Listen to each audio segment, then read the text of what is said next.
अस्सलाम वालेकुम। तो आज हमारे पास पार्टनरशिप का दूसरा क्वेश्चन है। हम स्टार्ट करते हैं without any wastage of time.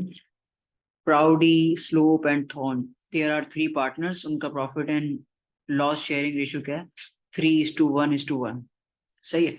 अब सबसे पहली चीज हमें क्या करनी है, हमें इसका टोटल कर लेना है। 3+1 प्लस ये होता है 5। टोटल शेयर कितना है? 5। सही है। अब पी का प्रॉफिट शेयरिंग कितना है? 3/5। और आपका एस का प्रॉफिट शेयरिंग रेशियो कितना है? 1/5।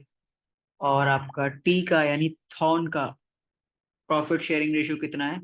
1/5। इन तीनों को अगर हम ऐड करेंगे तो हमारा सम 1 के बराबर आ जाएगा। ये आपने प्रोपोर्शंस में, फ्रैक्शंस में पढ़ा होगा।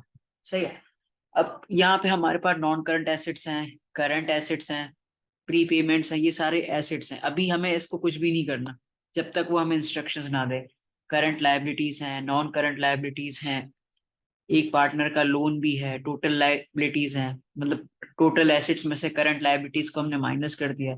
नेट एसेट्स आ गए, कैपिटल है, करंट अकाउंट बैलेंसेस है। ठीक है। अब एडिशनल इन्फॉर्मेशन पढ़ते हैं, फिर हम अपनी वर्किंग स्टार्ट करते हैं। प्राउडी डिसाइडेड टू रिटायर। ये रिटायरमेंट का केस है। रिटायरमेंट का केस है। ये मुझे कैसे पता चला? उसने बोल दिया पहली रिक्वायरमेंट में, एक पार्टनर सर रिटायर होना चाह रहा है and Slope and Thorn agreed to form a new partnership and 1 June से ये बिजनेस या जो पार्टनर है वो रिटायर हो जाएगा।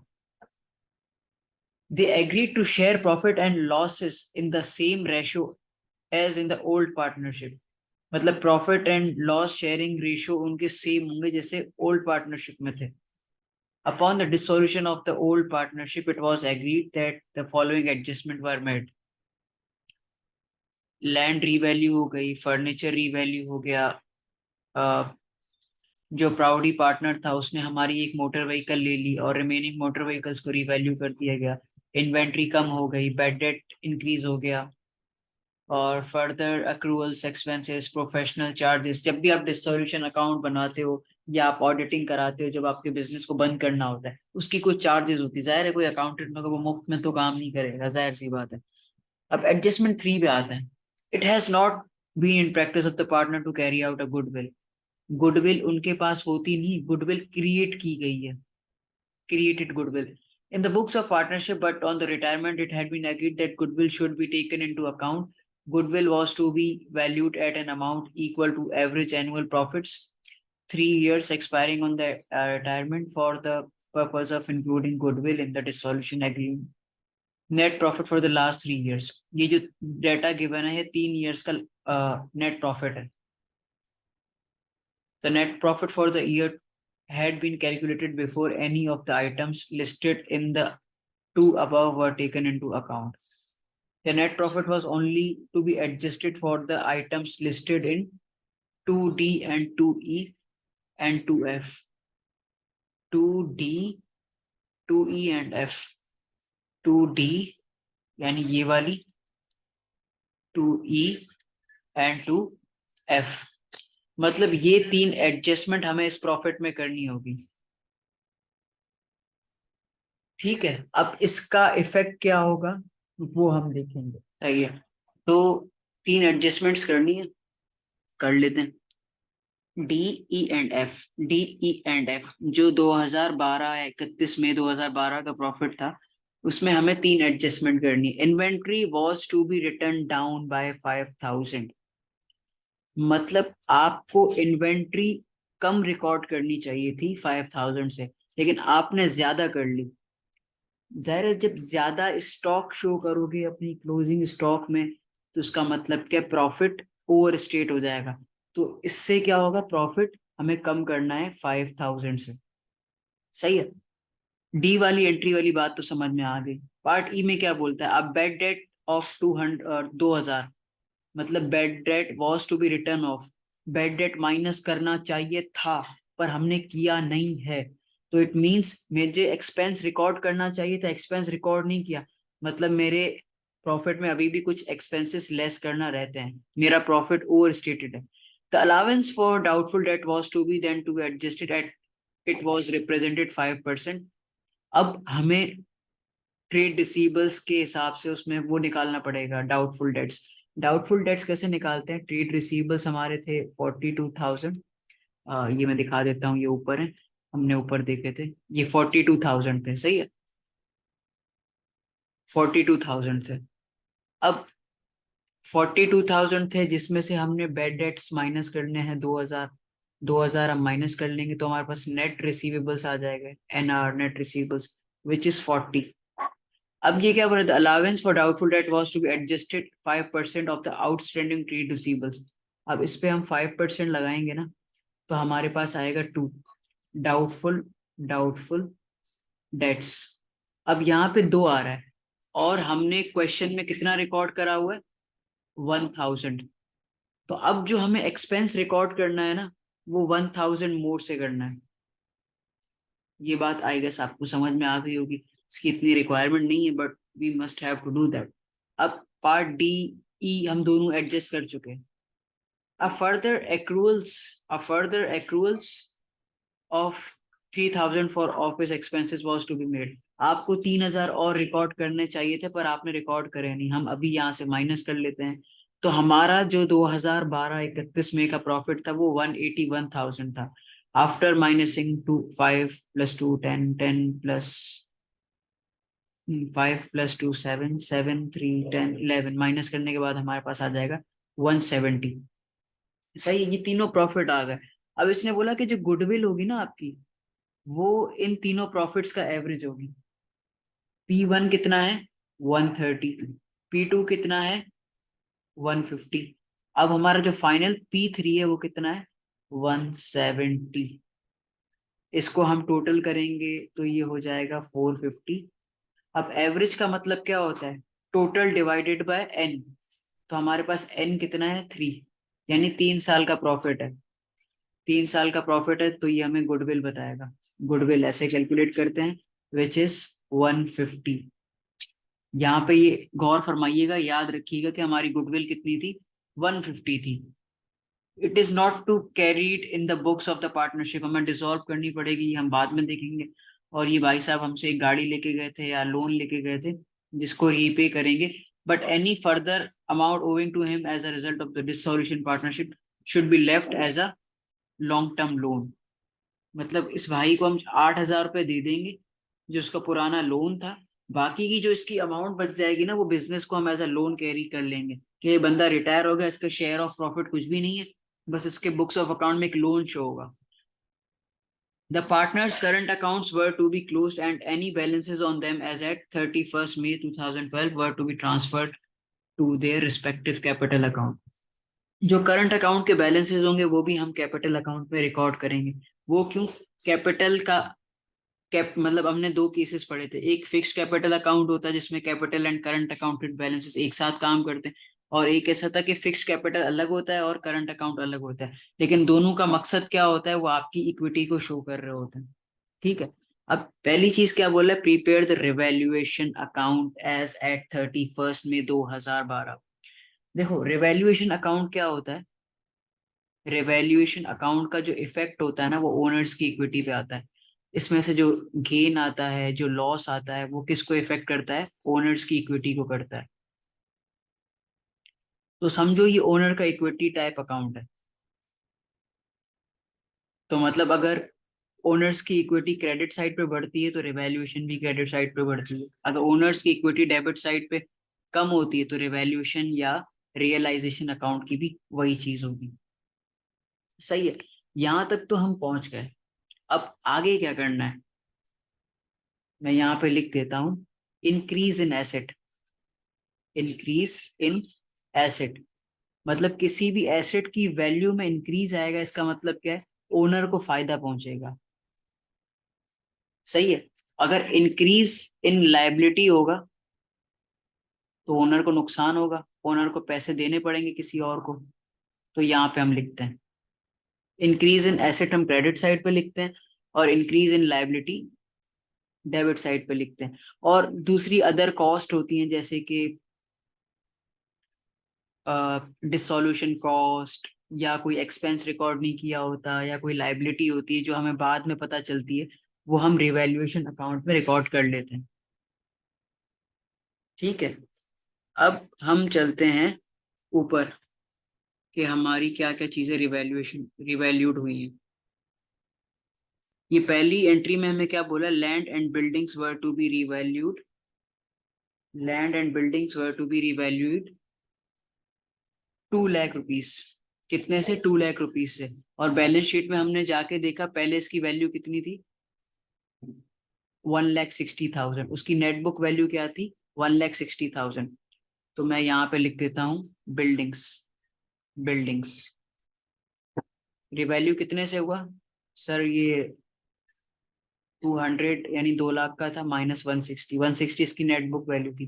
तो इंक्रीज इन एसेट कितना हुआ, 40 से। अब हम दूसरी एंट्री देखते हैं, कोई दूसरी चीज रिवैल्यू तो नहीं हुई। Furniture was to be revalued at 5,000, और फर्नीचर की पुरानी वैल्यू कितनी थी, 12,000। 12,000 से 5,000 हो गया, तो इसका मतलब क्या, डिक्रीज इन वैल्यू है, डिक्रीज इन वैल्यू, एग्जैक्टली। तो फर्नीचर हम लिखेंगे, फर्नीचर यानी फर्नीचर की वैल्यू अगर कम हुई है तो इससे ओनर को नुकसान होगा। ओरिजिनली 12,000 के था, अब 5,000 रुपये का हो गया है, तो यानी ओनर को 7,000 से लॉस हो जाएगा, यानी उसको कम, उसका कैपिटल अकाउंट पे कम इफेक्ट पड़ेगा। And Proudy agreed to take over one of the motor vehicles valued at 4,000 and the remaining motor vehicle revalued at 10,000। मतलब इन दोनों की अगर हम टोटल करें तो ये होती है 14,000, 14,000।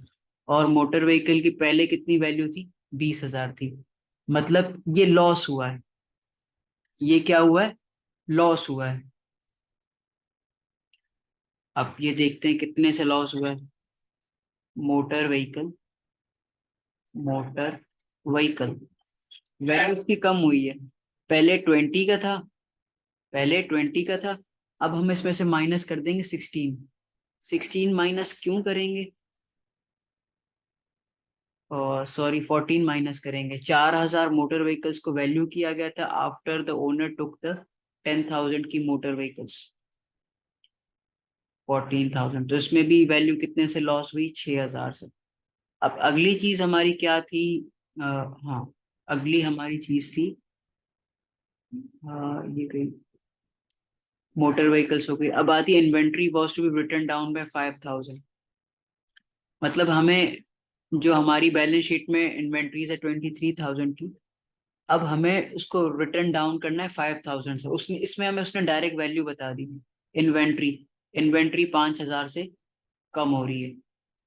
अब अगली चीज क्या आएगी, अगली चीज हमने दूसरी एडजस्टमेंट्स पढ़ी थी, बैड डेट्स वगैरह पढ़े थे। हम्म,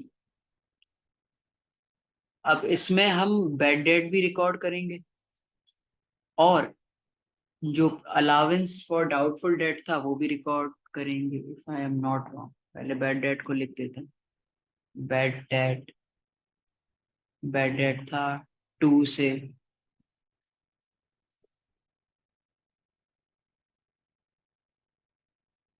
doubtful debts, doubtful debts, doubtful debts कितने थे, हमने जो फाइनल एंट्री डाउटफुल डेट्स की बनाई थी ना, वो 1 थी, कि भाई हमारा एक्चुअल में 2 है और हम एक पहले ही पे कर चुके हैं, तो रिमेनिंग हमने अपना एक्सपेंस या प्रॉफिट में से कितना माइनस किया था, 1। तो इसीलिए हम यहाँ पे भी डाउटफुल डेट्स के इंक्रीज में 1,000 लिख देंगे। और हमारी थी डिसोल्यूशन कॉस्ट थी, और डिसोल्यूशन कॉस्ट, एक तो 3,000 रुपये का ऑफिस का एक्सपेंस था, और डिसोल्यूशन कॉस्ट थी, मतलब 4,000 हमारा। और ऑफिस एक्सपेंस, ऑफिस एक्सपेंस 3,000, और डिसोल्यूशन कॉस्ट, डिसोल्यूशन कॉस्ट यानी 1,000 की। तो ये सारे हमने एसिड्स के चेंजेस को रिकॉर्ड कर लिया, ये सारे हमने एसिड के चेंजेस को रिकॉर्ड कर लिया। और ऊपर में इसने कि कुछ और बात कही थी, हम्म, सही है।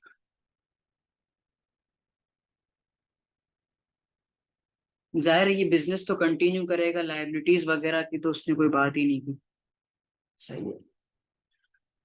बस डिसॉल्यूशन में प्रॉफिट एंड शेयरिंग और होता है। अब हमें टोटल करना है। हमें देखना है हमारी कौन सी साइड हैवी है। ये तो 40 है, ये वाली जो साइड है टोटल इसका 40 है, मुझे 40 ही लग रहा है। एस का इसको थोड़ा नीचे लो।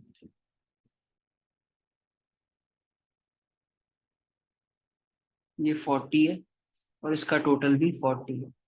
7 6 13 13 प्लस 5 18 18 प्लस 2 20 21 24 25। तो मतलब डेबिट साइड पे जो रिवैल्यूएशन में आता है वो क्या होता है हमारा, डेबिट साइड पे जो रिवैल्यूएशन में आता है वो हमारे पास क्या होता है, गेन होता है। Gain on revaluation. रिवैल्यूएशन यानी हमारे एसेट की इंक्रीज जो वैल्यू हुई है वो 40 से हुई, और जो डिक्रीज इन एसेट वैल्यू या डिक्रीज इन इक्विटी पे जो इफेक्ट आएगा वो काफी लेस है। तो जो गेन ऑन रिवैल्यूएशन है वो 15 का आएगा, जैसे भी हम इनको टोटल किया 25 था। अब ये जो गेन ऑन रिवैल्यूएशन है ना, ये तीनों पार्टनर्स को डिस्ट्रीब्यूट किया जाएगा as according to their profit and loss sharing ratio. हाँ, पार्टनर्स कितने थे, तीन थे, तीनों के नाम क्या थे, पीएसटी। पीएसटी मैं छोटा सा लिख देता हूँ, पीएसटी। और इनके प्रॉफिट शेयरिंग रेशियो हमने यहाँ पे कैलकुलेट किए थे। पी के है 3/5, बाकी के 1/5। इसका रेशियो था 3/5, इनका था 1/5। 1/5। अब ये हम कैसे शेयर करेंगे, 15,000 से। 15 15 ये आएगा, 3 3 जा 9, 5 3 3 जा 9, ये 3 आएगा और ये भी 3 आएगा। तो इन तीनों को हम टोटल करेंगे तो हमारे रिवैल्यूएशन का जो गेन आएगा वो 15 आएगा। ये हमने बना दिया रिवैल्यूएशन अकाउंट। टाइम कम है, मैंने थोड़ा सा गंदा बनाया, don't mind, but revaluation account हमारा बन चुका है। Part A, we are done with it. Prepare the partner's capital account as the date of the dissolution of the partnership and bring down any balances on them in the books of new partnership account. सही है। मैं पहले partnership account का format बना लेता हूँ, columns बना लेता हूँ। एक का फॉर्मेट बना लिया, अब हम बैलेंसेस को ब्रॉट डाउन करते हैं। कैपिटल अकाउंट के बैलेंसेस, ये बैलेंस बीडी है, सही है। पी का 1 लाख है, दूसरे का 60 है, तीसरे का 40 है। पी का 1 लाख है, दूसरे का 60 है, तीसरे का 40 है। What is this, this is balance brought down या ओपनिंग कैपिटल, सही है। अब इसमें हम दूसरी क्या चीज रिकॉर्डिंग करेंगे, जैसे पार्ट पार्ट पार्ट पार्ट 6 में इसने क्या कहा था, the partners current accounts were to be closed and any balances on them as at 31st May were to be transfer to their perspective capital account. जाहिर सी बात है, हमने यहाँ तक कोई अप्रोप्रिएशन अकाउंट नहीं बनाया, करंट अकाउंट से रिलेटेड कोई भी एंट्री नहीं की। तो हम क्या करेंगे, जो करंट अकाउंट के बैलेंसेस हैं डायरेक्ट उसको जाके रिकॉर्ड कर देंगे। 24 10 8, 24 10 8 करंट अकाउंट बैलेंसेस, वो भी क्रेडिट के थे, ये भी क्रेडिट के थे, तो पार्टनर्स का जो कैपिटल अकाउंट होता है वो क्रेडिट साइड पे ही बढ़ता है। बैलेंस ब्रॉट डाउन रिकॉर्ड कर लिया, क्या बोलते हैं इसको, करंट अकाउंट के बैलेंसेस को रिकॉर्ड कर लिया। नाउ व्हाट इज लेफ्ट, अभी हमने एक चीज करी थी रिवैल्यूएशन, और रिवैल्यूएशन में हमको गेन हुआ था, तो वो भी रिकॉर्ड कर लेते हैं। रिवैल्यूएशन, रिवैल्यूएशन गेन से पार्टनर्स का कैपिटल इंक्रीज करता है, क्रेडिट साइड पे प्लस होता है, तो रिवैल्यूएशन गेन हम यहाँ पे रिकॉर्ड करेंगे। पी का 9 था, इसका 3 था और इसका 3 था। अब यहाँ तक हमने ये रिकॉर्डिंग्स कर ली। अब हमने एक चीज और भी करी थी कि गुडविल जो थी वो बुक्स में रिटेन नहीं करनी। गुडविल जो थी हमने बना ली, हमने कहा भाई गुडविल जो हमारी होगी वो 1.5 लाख होगी। ये ये टोटल गुडविल कितनी है, 1.5 लाख है। अब इस गुडविल को हमें क्या करना है, कैपिटल अकाउंट्स में पार्टनर्स के शो करके और उसको डिसॉल्व कर देना। अच्छा, पार्टनरशिप के जो रेशियोज थे, पार्टनरशिप के जो रेशियोज थे 1.5 lakh into 3/5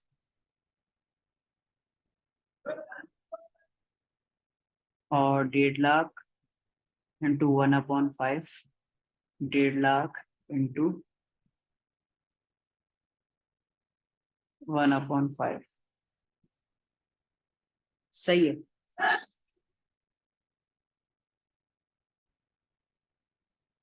This will be 5 1 5 1 5 3 this will be 30, this will be 30 and this will be 90। इन तीनों को ऐड करोगे आपके पास 150,000 बन जाएगा। अब गुडविल का शेयर देना है। क्या देना है? गुडविल का शेयर देना है। सही है। अब गुडविल का शेयर हम कैसे देंगे? अब गुडविल हम दोनों तरफ से देंगे। गुडविल, गुडविल, क्योंकि इसमें जो पार्टनरशिप के जो रेशियोज थे वो इसमें सेम ही थे।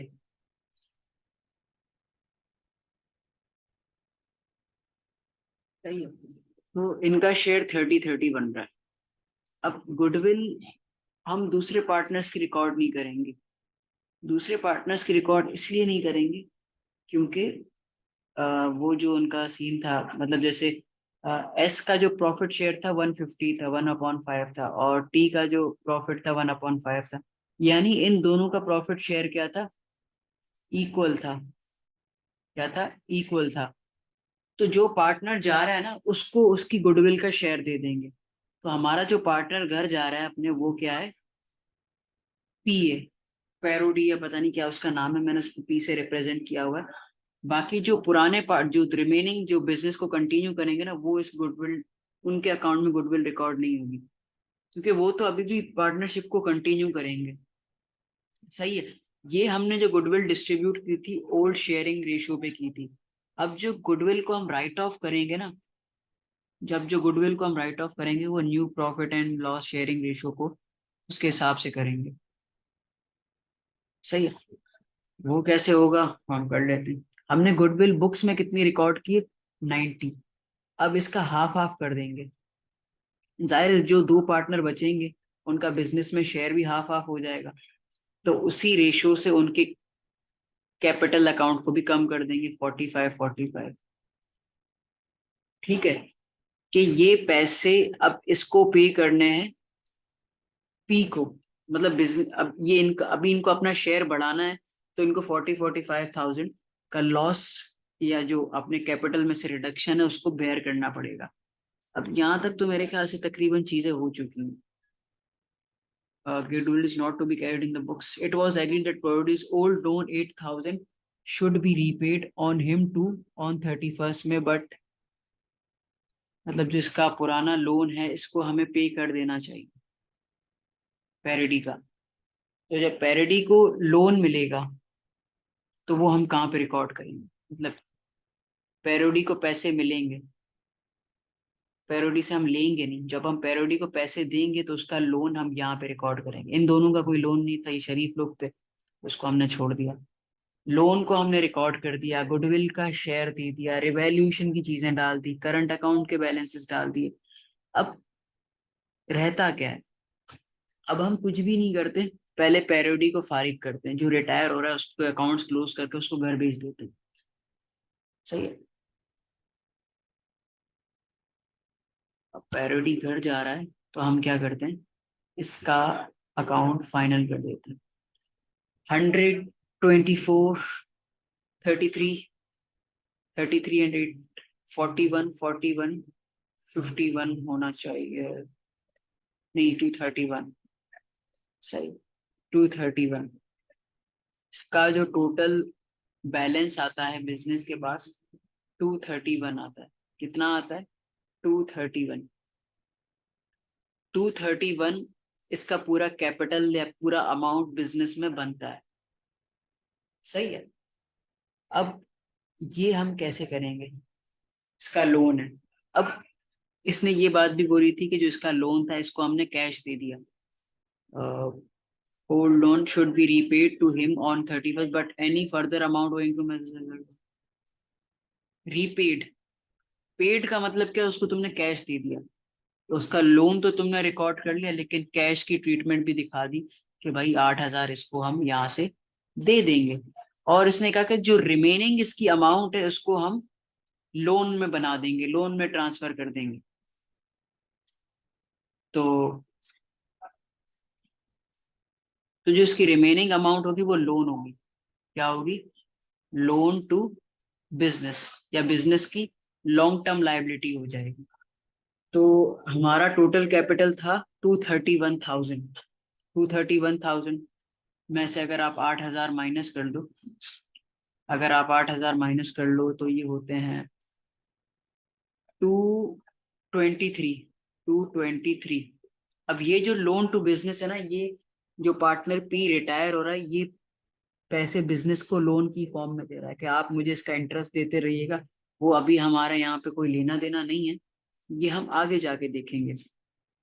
अब आते हैं दूसरे पार्टनर्स की तरफ, एस एंड टी। इनके भी जो मुझे बैलेंसेस ज्यादा या हैवियर लग रहे हैं वो क्रेडिट साइड के लग रहे हैं। कौन से लग रहे हैं, क्रेडिट साइड के लग रहे हैं। तो अब उनके हम रिमेनिंग कैपिटल्स को निकाल लेते हैं। ये है हमारा 60, 10, 73, इसका टोटल कैपिटल है। इसका है 48, 51। सही है, ऐसा ही है। अब 73 में से अगर आप 45 माइनस करोगे ना, तो मैं इसमें लिख देता हूँ बैलेंस कैरीड डाउन। जब ये पार्टनरशिप अपना बिजनेस कंटिन्यू करेंगे तो इनके बिजनेस में ये अमाउंट अभी भी होगी। सही है। बैलेंस कैरीड डाउन कितना होगा, 73 में से अगर आप 45 को माइनस कर दो, और 73 में से अगर आप 45 को माइनस कर दो तो ये हो जाएगा 28। 28। 51 में से 45 को माइनस कर दो, 6,000। बैलेंस बीडी, इसका कुछ भी नहीं आएगा, वो घर चला गया, उसको बाकी हमने लोन में कन्वर्ट कर दिया। तो ये 28,000 और ये 6,000 इनका remaining capital in the business है।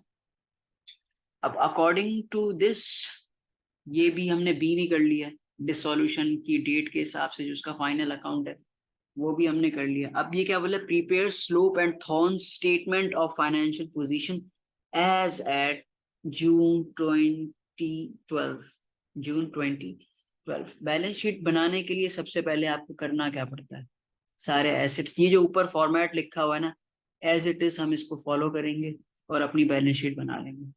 हो सकता है मैं इतनी लंबी बैलेंस शीट या इतनी मतलब साफ सुथरी ना बनाऊं, मैं बस वर्किंग प्रूफ करने के लिए छोटा सा इसका वो करूंगा। रिवैल्यूएशन जो है हमारा पार्ट ए है, ये जो है हमारा पार्ट बी है। अब हम कर रहे हैं part C, statement, statement of financial, financial position, position as at, मतलब फाइनेंशियल पोजीशन जो होती है ना, बिजनेस बंद हो जाए, चेंज हो जाए उसकी ओनरशिप, वो हमेशा एज एट पे बनती है। हमें ओपनिंग बैलेंस शीट बनानी है 1 जून 2012, क्योंकि पार्टनरशिप को डिसॉल्व करके हम अब नई पार्टनरशिप की उसमें जा रहे हैं। तो बैलेंस शीट में 3 कॉलम्स होते हैं। सही है। अब जो हमने वैल्यूज को रिकॉर्ड किया था, रिवैल्यू किया था, उस पे हम अपनी बिजनेस पे रिकॉर्डिंग्स करना शुरू कर देते हैं। पहले हमारे पास आते हैं non current assets. Non current assets, non current assets, पहला एसेट क्या था, लेट मी सी। पहला एसेट था land and buildings, furniture and motor vehicle. Land and buildings, motor vehicle, furniture, furniture. अब इनकी हम रीवैल्यूड अमाउंट लिखेंगे। कौन सी अमाउंट लिखेंगे, रीवैल्यूड अमाउंट लिखेंगे। लैंड एंड बिल्डिंग्स पहले 1,60,000 रुपए की थी, फिर रीवैल्यू होके 2 लाख रुपए की हो गई। ये 2 लाख रुपए की थी, ये 5,000 रुपए की थी, और ये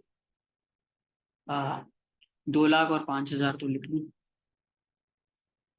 तो इसको ये 200 बोल देता हूँ और ये 5 बोल देता हूँ। ये जो है ना ये थाउजेंड्स में है। सही है। अब फर्नीचर का क्या सीन हुआ था वो हम दोबारा देख लेते हैं।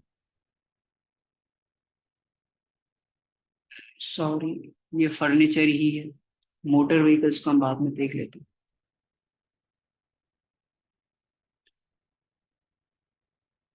सही। अब मोटर व्हीकल्स बच कितने की गई है वो हम देखते हैं। मोटर व्हीकल्स 20,000 की थी। सही है। जिसमें से 4,000 पार्टनर और 4,000 उसको रिवैल्यू किया गया था। 10,000 पार्टनरशिप अपने घर लेके गया था। तो ये something around the remaining motor vehicle being revalued at 10,000। मतलब 4,000 की घर लेके गया था, रिमेनिंग 10,000 रुपये की थी। तो हम इसको 10 लिख देंगे। टोटल फिक्स्ड एसेट्स हो गए 2,15,000। Total fixed fixed assets. अब करंट एसेट्स को रिकॉर्ड करते हैं। Current current assets, inventory inventory accounts receivables. Inventory को हमने 5,000 से कम किया था। पहले हमारी इन्वेंट्री कितनी थी, 23,000 रुपये की थी, अब हो जाएगी 18,000। ये 23,000 है, इसको रिड्यूस करेंगे 5 से तो ये 18,000 रुपये की हो जाएगी। 18,000। 18। और ट्रेड रिसीवेबल्स जो हमारे थे ना पहले 40,000 के थे, जिसमें से 2,000 हमने लेस किए थे बेड डेट्स के।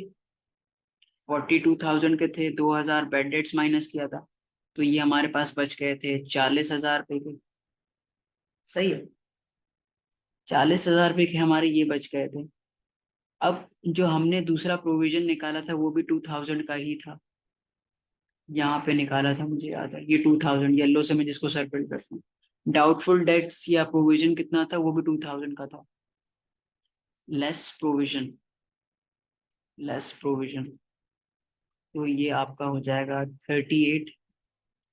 और कोई एसेट था हमारा? जी हाँ बिल्कुल था। Which is prepayments. Prepayments and cash. Prepayments 2,000 रुपये के थे, कैश भी 2,000 रुपये का ही था। नहीं, कैश था हमारा 8,000 का, हमने कुछ किया था। 8,000 का हमने पार्टनर्स को लोन रीपे किया था, याद आया? तो प्रीपेमेंट्स हमारी 2,000 रुपये की थी। प्रीपेमेंट्स, प्रीपेमेंट। और बैंक 10,000 रुपये का था। 8,000 हमने लोन दे दिया था पार्टनर को। तो ये हमारे पास कितना बच गया, 2 बच गया। 40 60। तो ये हमारे पास हो गया 60। इसको ऐड करेंगे 275।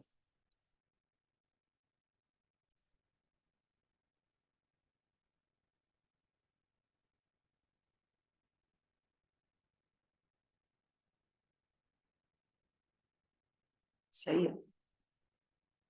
इन्वेंट्री 18 है। 23 में से 5, हाँ 18 सही है। 275,000 हमारा टोटल हो गया। Total assets, total assets. Now less liabilities, less liabilities. पहले करंट लाइबिलिटीज कर लेते हैं। करंट लाइबिलिटीज, करंट लाइबिलिटीज हमारे पास क्या थी? अकाउंट्स पेबल होगा, अक्रूड एक्सपेंसेस, वो हम देख लेते हैं। Accounts, accounts payable, accrued, accrued expenses. फिर इसके बाद आता है long term, long term liabilities. Loan from mister P, जो हमारा पी पार्टनर था, उसका लोन हमें मिल गया था। तो अकाउंट्स पेबल में तो कोई खास चेंज आया नहीं था, तो हम उसको एज इट इज रिकॉर्ड कर लेते हैं। आई होप यस 8 नहीं 26 था। दिस इज 26 सॉरी का 15 था, ट्रेड पेबल्स 15 था, अक्रूवल्स 3 था। ट्रेड पेबल्स 15 था, अक्रूवल 15 एंड 3। ये हमारा था 15 एंड दिस वाज 3। हमने और चीजें भी करी थी। 3 तो ये पहले था, अक्रूड एक्सपेंसेस 3000 के हमने ये किए थे, मुझे याद है। हाँ, ये जो चेंजेस हमने किए थे, फर्दर अक्रूवल्स ऑफ 3000 ये हमने रिकॉर्ड कर लिया था, और 3000 पहले से थे, और 1000 की हमने प्रोफेशनल चार्जेस डिसोल्यूशन अकाउंट बनाने में करी थी। तो ये भी हमारी लाइबिलिटी है अगर हमने पे नहीं करी थी, क्योंकि इसका ट्रीटमेंट तो हमने कहीं दिखाया ही नहीं है। तो ये हो जाएगा 22। तो ये तुम्हारे पास आ जाएगा 253। 253। सही है। अब हम इसमें से नॉन करंट लायबिलिटीज, लोन जो बाई ने दिया था, वो कितना था हमारा, लोन इसने जो हमें दिया था 223। 223। तो एक्चुअली मैंने एक मिस्टेक आइडेंटिफाई करी, वो मैं आपको बता देता हूँ। असल में ऐसा हो जाता है ना जब बंदा क्वेश्चन कर रहा हो, तो हमने यहाँ पे एक पार्टनर की चीज रिकॉर्ड नहीं की थी।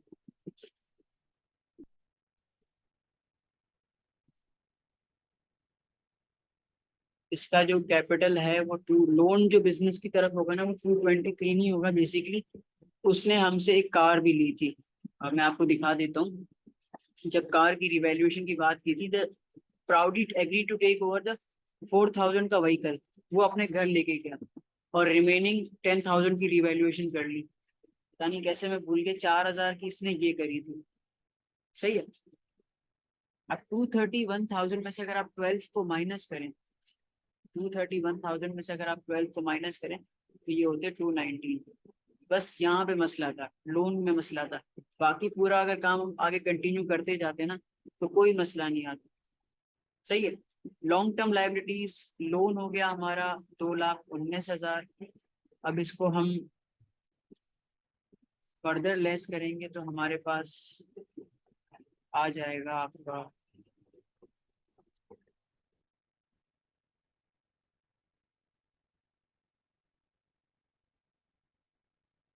कैपिटल, मतलब ये जो बैलेंसिंग फिगर होगी ना हमारी, वो हमारी ये क्या है, net assets. Net assets, all assets minus all liabilities is known as net assets. अब हम कैपिटल्स बनाते हैं। भाई प्राउडी तो घर चला गया, बाकी रह कौन गया, S N T. S N T. S N T. S N T का कैपिटल कितना था, 20 एस एन टी का कैपिटल कितना था, 26, 28 एंड 6, 28 एंड 6। इस बाई का था 28 एंड उसका था 6। अब इसको हम टोटल करें तो 34 हो गया। इट मीन्स हमारी बैलेंस शीट बैलेंस हो गई है, हमने सब कुछ सही किया है। अगर एंड में मतलब पूरी बैलेंस शीट बना लेता, और एक सर्टेन अमाउंट से मेरी बैलेंस शीट बैलेंस नहीं हो रही होती, तो मैं समझ जाता मेरा मसला कहाँ पे। मैं क्वेश्चन को रिव्यू करता, अगर 4,000 रुपये का डिफरेंस होता, तो मुझे पता चल जाता कि यार मैंने मोटर व्हीकल को रिकॉर्ड नहीं किया होगा। तो this was our question. Retirement of partnership थोड़ा डिफिकल्ट था, लेंदी था, बट इतना मुश्किल नहीं था। ये रिवैल्यूएशन अकाउंट था, ये कैपिटल अकाउंट था, ये स्टेटमेंट ऑफ फाइनेंशियल पोजीशन थी। आई होप आपको समझ में आ सकता। Thank you so much.